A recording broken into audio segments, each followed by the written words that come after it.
Ake betruban pinta pelung jronyo Mebeta baba ingat rakan jro Susah wate tamita Sejarah. Assalamualaikum warahmatullahi wabarakatuh. Nama saya Jakfardin, alamat Gampung Muling, Kemukiman Beracan, Kecamatan Merdu, Kabupaten Pidijaya Jaya. Insya Allah saya telah menemukan sebuah alat yang kiranya dapat membantu pekerjaan kita dalam memasak. Yang alat itu saya beri nama alat masak serbaguna. Alat ini yang fungsi utama sebenarnya sebagai alat pemasak air. Di samping kita memasak kebutuhan lain sehari-hari, kita bisa memasak air. Dengan kita masak makanan sehari-hari, kebutuhan lainnya, air akan masak dengan sendirinya. Sedangkan air tanpa kita rencanakan telah terproses menjadi air minum. Maka alat ini saya namakan alat masak serbaguna. Dan air itu tersedia dalam dua macam. Bisa ada air panas yang tak lebih dari fungsi di dispenser, dan ada juga air hangat yang siap minum tanpa harus menunggu masa dingin. Saya rasa alat ini sangat membantu karena kita sambil masak kita sudah bisa menyediakan segelas kopi atau 2 gelas kopi menurut kebutuhan kita sehari-hari dengan kerjanya sangat cepat dan melebihi kemampuan dispenser yang selama ini kita gunakan. Alat ini kurang 2 menit dia sudah mampu menyediakan segelas air, dan dispenser saya rasa sulit untuk mencapai 1 gelas air dalam waktu 2 menit. Kelebihannya lain, dispenser tidak selamanya suhunya tetap, karena begitu kita buka keran, air akan mengalir terus. Sedangkan alat ini, apabila airnya belum masak dan belum matang, dia tidak akan mengalir. Inilah kelebihan alat ini yang patut kita anjurkan tempol. Dan untuk selanjutnya, saya ingin memperkenalkan alat-alat yang dibutuhkan dalam pekerjaan bahan-bahan ini. Tang, trafolas, dan gunting-gunting, juga kunci-kunci pas, mendukung menurut fungsinya masing-masing. Misalnya gunting, kita untuk menguntingkan aluminium. Dan kunci kita untuk membuka mor ataupun mengencangkan mor. Dan ada lagi gergaji memotong besi, juga untuk memotongkan paralon.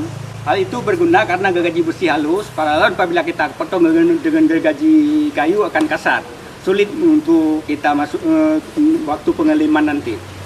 Dan selanjutnya saya rasa alat itu cuma itu saja yang kami pakai, dan itu sudah memenuhi untuk menciptakan alat masak ini. Selanjutnya bahan yang kita pergunakan untuk alat ini adalah alat yang paling utama. Bahan utama adalah pipa kuningan.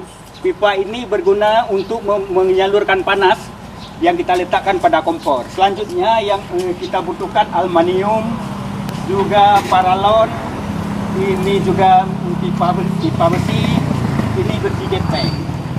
Ini merupakan selang untuk penyalur air, dan ini dibutuhkan selang penyalur untuk yang butuhkan selang yang tahan air panas. Dan yang lainnya juga kita butuhkan ijuk. Seperti ini kita buat saringan. Ini ijuk, bila di dalamnya kita gulung dengan saringan dengan memakai kawat nyamuk yang berasal dari kawat aluminium. Ini mengapa kita gunakan aluminium? Karena aluminium kebiasaan tidak masalah bagi kesehatan. Dan yang kedua, untuk kita pakai toples. Toples ini yang biasanya dipakai oleh kaum perempuan untuk menaruh kue hari lebaran, kita lubangi untuk jadi tempat saringan. Dan yang lain-lainnya masih juga ada keran. Yang ini keran plastik kita gunakan untuk air dingin. Dan ini keran besi kita gunakan untuk air panas. Dan sekarang saya akan menjelaskan cara mengerjakan alat. Ini merupakan wadah tempat penyaringan air lumpur yang terbuat dari aluminium. Mengapa ini kita buat dari aluminium? Karena aluminium kebiasaan dipakai oleh orang kita dan biasanya tidak berpengaruh apa-apa untuk kesehatan. Lalu di dalamnya kita masukkan ijuk dan pasir untuk menyaring lumpur. Aluminium ini kita potong menurut kebutuhan dan ukuran yang kita rencanakan. Di sini kami rencanakan lebarnya sekitar 45 atau 46 cm. Lalu kita gulung dan kita gunting. Selanjutnya kita bentuk menjadi sebuah silinder. Dan setelah itu juga aluminium dengan ukuran yang sama, kita akan buat wadah untuk tempat bahan baku dan sekaligus tempat proses pendinginan air panas. Lalu di tengah ini ada juga tempat penampung air panas yang selanjutnya didinginkan. Kita harus bentuk lagi sebuah tabung yang ukurannya sekitar diameter sekitar 15 cm, tingginya sekitar 35 cm. Dan ini juga dari aluminium yang berguna untuk menampung air panas yang kiranya bisa kita gunakan untuk keperluan misalnya buat kopi. Lalu kita lubangi seperti nampak di sini. Ini 3 lubang secara segitiga. Lubang ini berguna untuk masuk air panas dari cowil satu dan ini untuk cowil satu lagi. Dan selanjutnya lubang yang di dalam kita lubangi untuk masuk air ke dalam air penyalur kalor atau untuk mendinginkan air. Selanjutnya ada satu lubang lagi di dalam ini untuk melepaskan uap, lalu lepas sampai kita lubangi itu lagi lepas sampai keluar. Dan selanjutnya ini tempat penyaringan pertama, penyaringan kedua. Ini terbuat dari toples kue. Di dalamnya terdapat ijuk yang kita gulung bersama kawat nyamuk aluminium. Dan ini merupakan pipa besi. Ini sebagai penyangga. Dan ini adalah paralon biasa yang biasa digunakan oleh penyalur air minum yang bisa kita gunakan. Ini water mall. Ini berguna untuk bisa bongkar pasang, bisa kita bawa kemana-mana. Dan juga ini water mall. Dan ini keran plastik untuk air dingin. Dan ini keran besi yang kita gunakan untuk air panas. Karena ini demi kesehatan kita nggak berani menggunakan keran plastik. Kita akan buat saringan. Saringan yang saya gunakan ini adalah kawat aluminium. Kawat aluminium ini kita potong sekitar 10 cm. Lalu di atas ini kita taruh ijuk. Lalu kita lubangi paralon. Setelah ijuk bersama paralon kita gulung. Setelah gulung siap seperti ini, jadilah sebuah saringan. Saya buat ini tiga wadah. Dengan perhitungan saya rasa 3 wadah ini sudah cukup untuk sebuah air yang sudah bersih. Setelah itu siap, lalu kita ambil toples kue, kita lubangi tutup ini 3 lubang, satu tempatnya di tengah, satunya di samping lagi. Guna yang di tengah ini tempat saringan, langsung saya peragakan, gini tempat saringan, jadilah tempat saringan. Dan apabila ini sudah kita masuk, ini sudah siap, gini dia. Jadi selanjutnya di setiap ada mall yang kita masuk, kita harus gulung selotip. Gunanya untuk menjaga supaya air jangan bocor. Setelah semuanya siap, lalu kita pasang paralon seperti ini dan kita letakkan elbow dan di bawah ini ada substrat, lalu kita kunci, jadilah seperti ini nampaknya untuk saringan. Mari seperti ini. Ini darilah serangan air. Setelah masuk ini kita masukkan toples ini. Lalu kita gulung gini, kita masukkan dan kita putar kuat. Jadi dia sebuah saringan. Ini sudah terbentuk sebuah saringan yang saya buat 3 buah untuk mesin ini. Yang perlu saya jelaskan untuk membuat cowilnya yang perlu diingat, sebelum pipa kuningan digulung, kita harus masuk pasir ke dalam ini dengan penuh dan padat. Guna pasir itu, waktu kita gulung kuningan, dia tidak patah-patah. Apabila tidak ada pasir, maka kuningan itu akan sudah patah-patah. Setelah cowil itu atau gulungan itu siap, lalu kita lepas itu kita keluarkan dengan menggunakan kompresor atau pompa air bertekanan tinggi. Perlu juga diingat, untuk membuat cowil ini, minimal dia 3 gulungan atau 2 gulungan setengah. Apabila kita gunakan 1 gulungan, kita tidak tahu mana tekanan air yang lebih rendah atau lebih tinggi. Dengan menggunakan gulungan lebih daripada 1, maka gulungan di tengah itulah gulungan tekanan airnya lebih rendah. Kita gunakan untuk sebagai air keluar. Itulah untuk saluran keluar kita gunakan kewil yang ada di tengah ini. Mengapa ini kita gunakan? Karena berfungsi untuk menyalur air dan di dalam air itu akan menerima panas dari kompor. Lalu setelah air itu mendidih, dia akan keluar menuju tempat penampungan ini. Tanpa alat ini tak fungsi apa-apa selain berfungsinya sebagai saringan. Apakah saya katakan ini merupakan alat yang pokok sekali untuk alat ini. Tanpa alat ini tidak ada fungsi. Inilah pokok utama alat ini. Sistem kerjanya, air masuk melalui gulungan lingkaran terluar menuju lingkaran terdalam dengan mendapat suhu daripada kompor, dia akan mendidih dan keluar menuju tempat penampungan. Dan ini saya gunakan sebagai selang yang tahan panas. Ini kita pakai selang ini kenapa? Supaya mudah kita alat ini waktu pemakaian atau waktu penyimpanan, supaya bisa kita geser-geser. Kalau kita gunakan pipa logam, ini tidak bisa bergerak karena dia kaku. Maka ini saya gunakan pipa selang yang tahan panas. Dengan pipa kuningan, sengaja kita gunakan pipa kuningan, dia tahan panas dan tahan bakar. Selanjutnya ini adalah selang untuk air, penyalur air dingin, dan ini yang berguna untuk nanti di sini kita pasang selang yang transparan untuk kita tahu jumlah air, ukuran air di dalam tempat ini. Selanjutnya ini merupakan paralon dan ini water mold, ini tuh bisa kita bongkar pasang, dan ini softy, ini paralon untuk air keluar apabila di dalamnya sudah penuh. Ini air akan keluar melalui ini dan kita tampung sebagai air minum. Ya, ini saya gunakan sebagai selang aluminium untuk menyalur air panas. Ini saya gunakan selang aluminium karena demi kesehatan, dan selang aluminium ini kita pasang di sini. Dia sebagai penyalur air panas. Selang kompor gas ini berguna supaya selang ini jangan terbakar, jangan sampai panas hingga kena membahayakan pengguna atau membahayakan kita waktu bila terkena waktu dia sedang bekerja. Dan maka ini saya gunakan, sebenarnya dia fungsinya hanya sekedar untuk meredam panas atau tidak menyalurkan panas keluar. Ini aja fungsinya dia. Alhamdulillah kita pasang ini, dan ini merupakan kita kuatkan dengan mod dalam ini. Lalu kita pasangkan ini, selanjutnya kita pasangkan yang di tengah itu sebagai tempat keluar air panas. Setelah itu semuanya setelah terpasang, dan di sini perlu kita pasang water mold. Apabila ada kesalahan dan kerusakan bisa kita bongkar dan kita angkat. Bila di sini tidak ada water mold, ini terpasang kita potong apabila ada kerusakan. Dan setelah ini terpasang semua, kita tutup. Selanjutnya kita pasangkan di bawah. Lalu ini water mold. Lalu kita pasangkan dari bawah ini lagi. Lalu kita pasangkan ini, dan selanjutnya ini sudah selesai. Lalu kita pasangkan selanjutnya, ini adalah tempat air keluar, dan kita rekatkan seperti ini.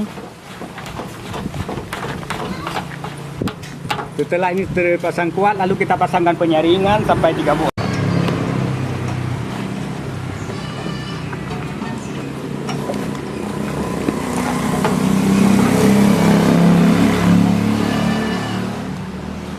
Setelah ini terpasang, lalu kita lanjutkan dengan memasangkan softy seperti ini, dan di sini kita beri lem pipa supaya kuat pemasangannya. Lalu kita tekan begini, lalu kita pasangkan keran ini. Selanjutnya kita pasang sebelah lagi juga keran yang sama.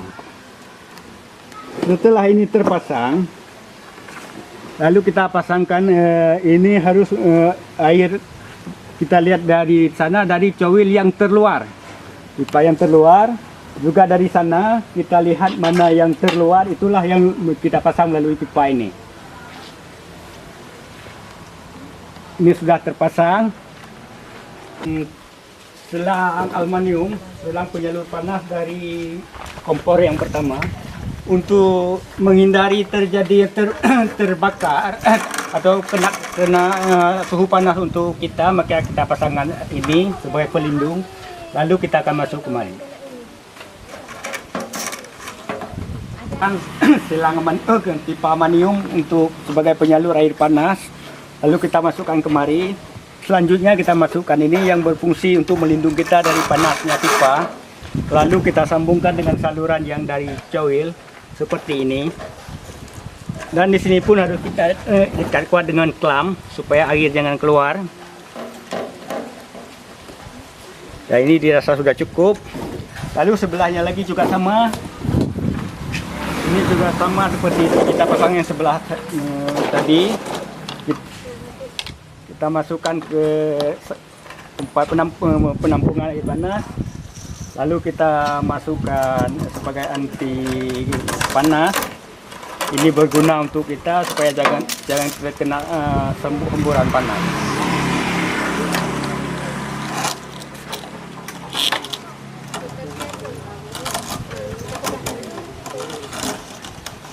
Juga sama, kita sambungkan seperti ini.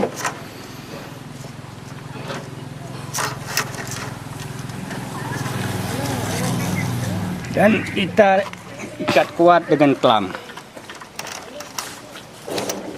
Dan untuk proses ini sudah siap untuk kita masukkan air.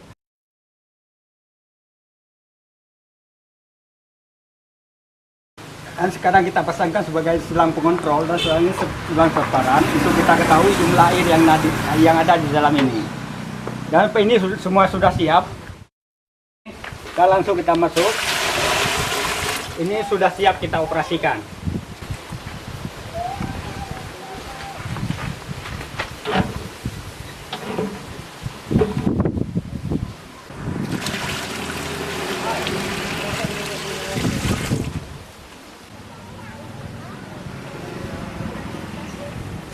Dan selanjutnya kita akan angkat dan sebagai wadah penyaring ke atas.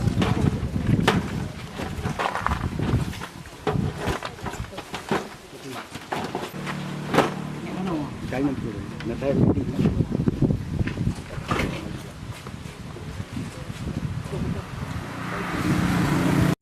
dan apabila airnya keruh, maka kita masukkan melalui air wadah penyaring. Dengan sendirinya air akan jatuh tersaring dan jatuh ke wadah penampungan. Dan apabila di rumah kita ada air pad, di sini juga ada lubang tempat tempat masuk air pad. Jadi nggak perlu kita masuk dengan drum. Dan sekarang sudah bisa kita operasi. Kita tutup karena sudah terisi air lumpur, maka kita tutup. Air lumpur dengan sendiri akan tersaring dan yang kita masak adalah air jernih. Untuk selanjutnya kita menunggukan penuh air dalam selang ini, lalu kita sudah bisa kita operasi.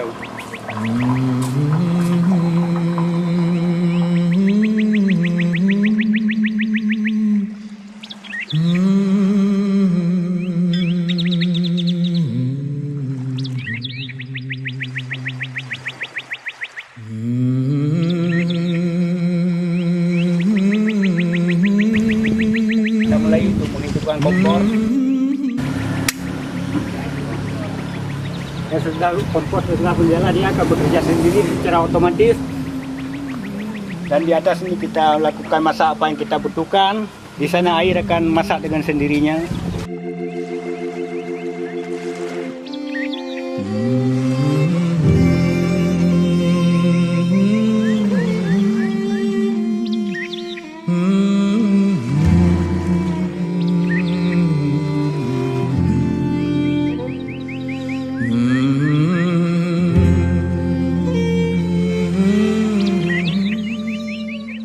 Sekarang kita lihat penggerakan air yang sedang terjadi menuju tempat penampungan air panas.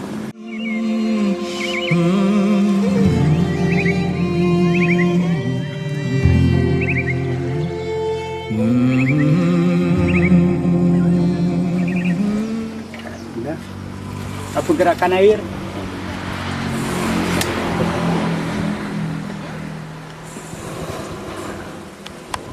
Air sudah nampak bergerak dan sudah ada air panas dalam penampungan. Dan siap untuk kita bikin kopi.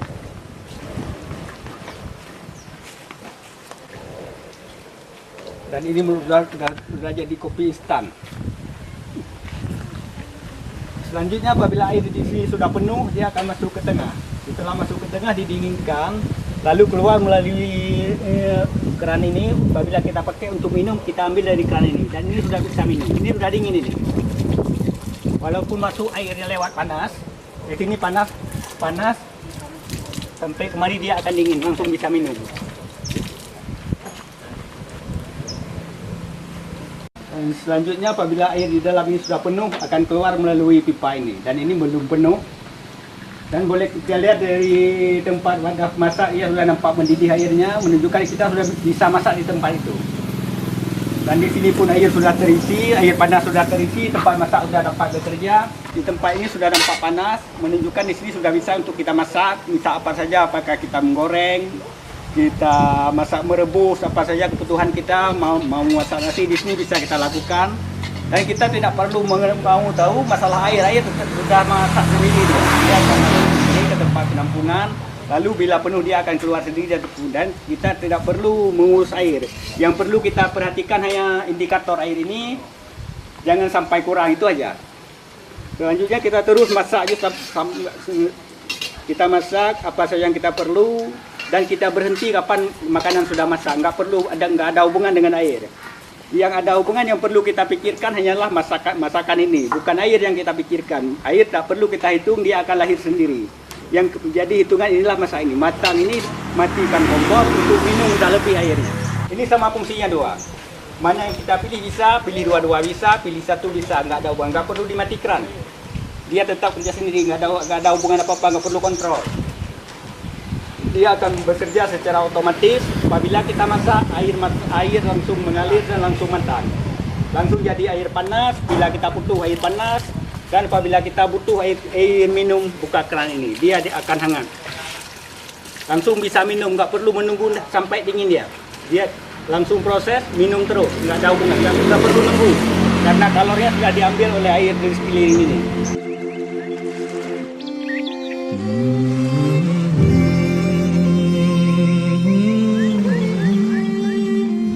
Air di dalam ini sudah penuh, karena air produksi yang masuk kami sudah penuh dan sudah keluar dari tumbuhan air simpanan ini. Ini air juga air siap minum dan sudah bersih, sudah layak minum dan kita tampung di tempat yang layak untuk penampungan air minum.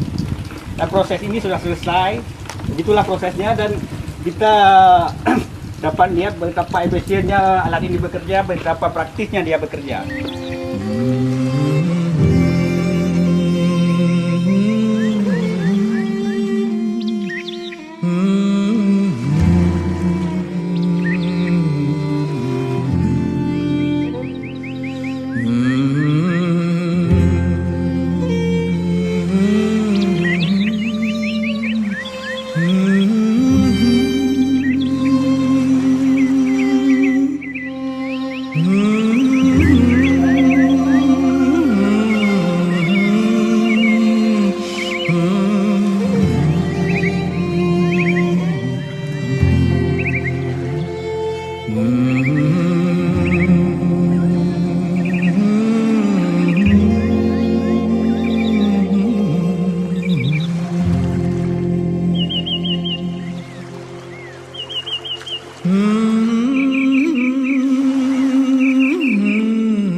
Yang mengenai kelebihan alat ini, ada beberapa kelebihan yang pertama, alat ini bisa kita masak sambil memasak makanan yang lain, sehingga dapat menghemat waktu. Karena sambilan kita masak makanan lain, air sudah tersedia sudah masak dan siap minum, dan juga sekaligus bisa kita dapati air panas untuk membuat beberapa keperluan kita, misalnya untuk membuat kopi atau menyeduh teh dan lain-lainnya. Di samping itu, alat ini juga hemat energi karena bekerja memakai kalor secara estafet. Air yang sudah panas akan melepas kalor kembali kepada air yang akan dipanaskan. Ini sebuah efek yang sangat efisien untuk penghematan energi. Di samping itu, alat ini juga menghematkan tenaga. Misalnya, kita dengan satu kompor bisa memasak dua keperluan sekaligus. Kita bisa masak makanan sekaligus masak air, sehingga kita tidak perlu lagi menyediakan kompor satu lagi untuk memasak air. Yang lain lagi, masak air di sini tidak perlu direncanakan. Begitu kita hidupkan kompor, airnya akan masak sendiri. Yang penting dalam wadah kita jaga, airnya jangan sampai melebihi batas minimal. Selanjutnya, wadah itu pun sangat mudah kita bersihkan sehingga tidak merepotkan. Malah beberapa ada saringan sehingga kotorannya sangat sedikit. Dan di samping itu di dalam wadah itu pun ada batas tempat duduk kotoran sehingga tidak semua air mengalir sehingga kotoran terdiam di situ. Dan lain lagi, alat ini sangat praktis. Anak-anak pun bisa kerja karena nggak perlu jaga apa-apa, dia hanya menghidupkan kompor. Asal sudah bisa menghidupkan kompor, alat ini sudah bekerja sehingga nggak perlu orang profesional dalam bekerja. Dan juga alat ini apabila sesuatu ini kita bersihkan sangat gampang. Wadah ini bisa kita bongkar atau kita miringkan, air kita bersihkan, kita tumpahkan. Selanjutnya saringan bisa kita buka, lalu kita cuci dengan air bersih, lalu siap kembali dipasang kembali sehingga tidak merepotkan dan tidak banyak menghabiskan waktu dalam pengurusannya. Dan wadah-wadah ini seperti tempat wadah ini dan wadah penyaring seakan bertahan lama karena tidak bersentuhan dengan api langsung. Tidak seperti selama ini kita masak air. Biasanya kita masak air dalam dandang, kita bersentuhan dengan api langsung. Dandangnya cepat kotor dan asap-asap bisa terkontaminasi dengan air. Ini tidak cukup aman untuk kesehatan karena kita masak secara tertutup. Dia masuk cawil, keluar juga tertutup. Tidak ada masalah dengan hal zat kimia yang mungkin terlepas oleh bahan-bahan pembakaran. Jadi banyak hal yang cukup unggul dengan memakai alat ini. Di samping hemat waktu juga demi kesehatan, saya rasa cukup banyak penggunaan alat ini. Dan mengenai kekurangan, menurut saya alat ini tidak ada kekurangannya bila dibanding dengan alat lain. Yang saya lihat yang ada adalah kelebihan-kelebihannya. Terima kasih, hanya ini yang dapat saya jelaskan dan saya terangkan. Saya sangat berharap apa yang saya temui ini ada manfaat dan gunanya bagi orang banyak. Dan tidak ada artinya penemuan ini cuma sekedar sensasi.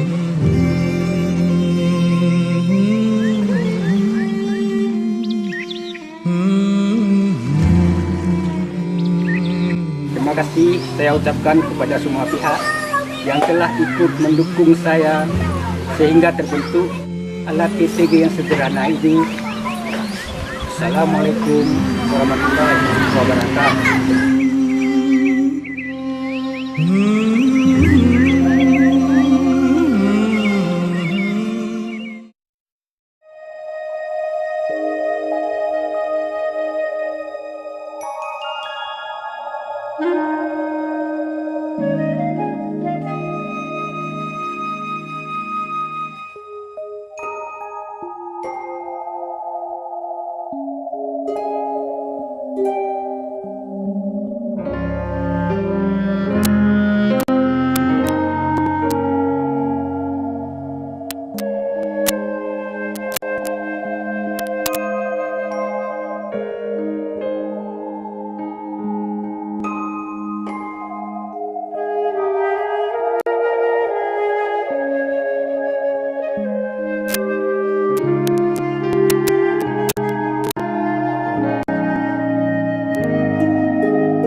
Thank you.